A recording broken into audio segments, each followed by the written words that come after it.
Christopher Nolan's Odyssey is a masterpiece, but the real magic lies in how he rewrites its female characters.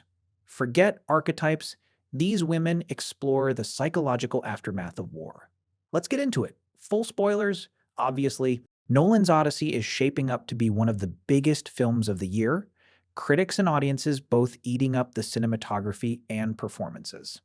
But story-wise, what really stands out to me is how Nolan handles the women in this thing.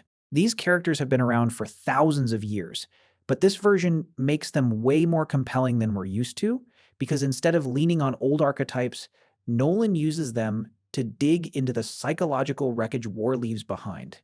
Here is the thing. The Odyssey was never just a dude trying to get home. It is about everybody war touches, not just the guys swinging swords. Most war stories only care about the battlefield, but this one zooms out to show the aftermath, and Nolan chooses to tell that part almost entirely through women. Smart move. Honestly, women rarely fought, but they carried a different kind of weight. Every dead soldier was somebody's husband, son, or brother, and every invasion brought a different kind of danger to the women left behind. Since war doesn't just bring out greed in men, it brings out the worst of everything. First up, Circe. Pop culture usually flattens her into just an evil enchantress. So it is genuinely surprising that Nolan cast Samantha Morton as this sweet, jumpy, middle-aged woman instead of some seductive sorceress running a palace banquet. She is living in a shack, and the whole point is that she is scared. Every other version paints Circe as calculated and cruel, but Morton's version runs from these strangers before she even thinks about tricking them. Even mid-feast, she is visibly on edge, and it is genuinely great watching that fear slowly curdle into rage once the men start pigging out.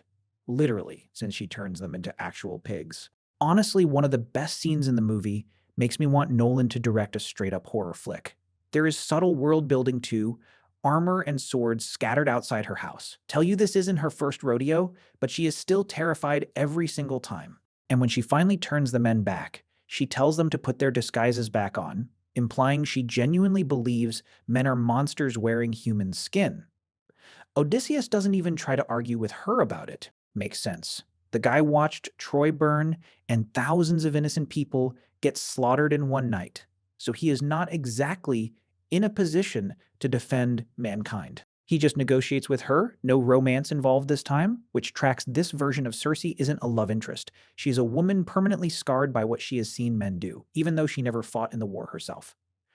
Next, Calypso, a character that is genuinely tricky to modernize.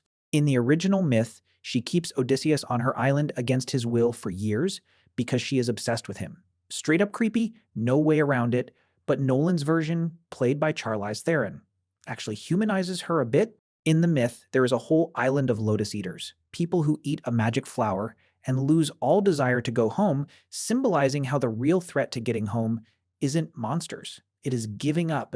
That subplot's cut here, and instead, Calypso's the one using the lotuses directly on Odysseus, not just to keep him around, but to numb him from the crushing guilt he is carrying over Troy, over his men, over everything. That is a genuinely interesting flip. Theron's Calypso isn't just an obsessive captor. She is almost sympathetic, trying to ease a broken man's pain even while exploiting him before eventually choosing to let him go. Doesn't redeem her. She is still drugging a man into forgetting his own identity, but it makes her way more layered than usual. And thematically, she represents the temptation to just forget instead of heal, to bury your trauma instead of facing it. Those 7 years together are peaceful on the surface, but they were never going to last because eventually Odysseus has to actually process what happened instead of numbing it away. And once he sobers up off the lotus and remembers everything, he leaves her for the real love of his life.